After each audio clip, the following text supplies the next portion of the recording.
როდესაც ავთრების ხროვა ნადავლს იღობს, ერთმანეთსაც არინდობენ და სასიკვდილოდ იმეტებენ ერთმანეთს.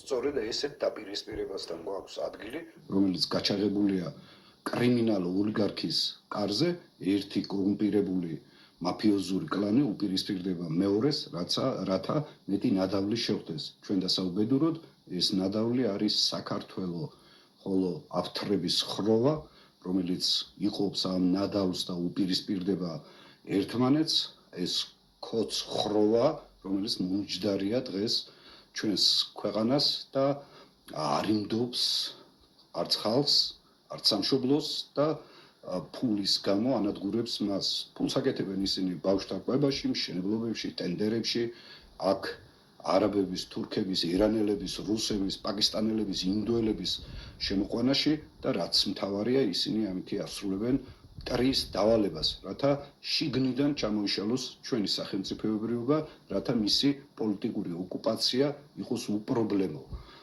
სოფლიო ისტორია არ იცნობს შემთხვევას, როდესაც კრიმინალური კლანი დაეუფლება მთლიანად სახელმწიფოს და მის ინსტიტუციებს იყენებს ბერკეტად, რათა ეს კრიმინალური ინტერესები გაატაროს და ძარცვოს უმოწყალოდ ეს ქვეყანა. როდესაც პრემიერ-მინისტრი, თავდაცვის მინისტრი, შინაგან საქმეთა მინისტრი, ინფრასტრუქტურის მინისტრი, სუსის უფროსი არის კორუმპირებული და ასევე კორუმპირებულია დანარჩენებიც, იქ არანაირი სახელმწიფო არ არსებობს.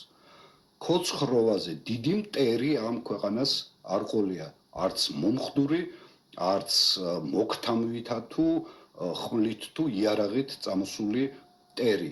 დღეს ეს ქოც ხროვა ანადგურებს ჩვენს ქვეყანას, მის დამოუკიდებლობას და მისი არსებობას აყენებს საფრთხის ქვეშ.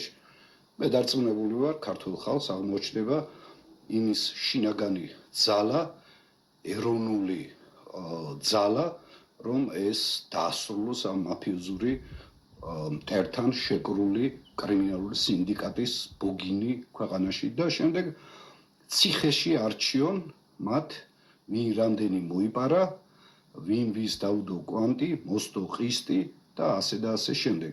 მათი ადგილი არის ციხეში და ეს აუცილებლად ესე დასრულდება.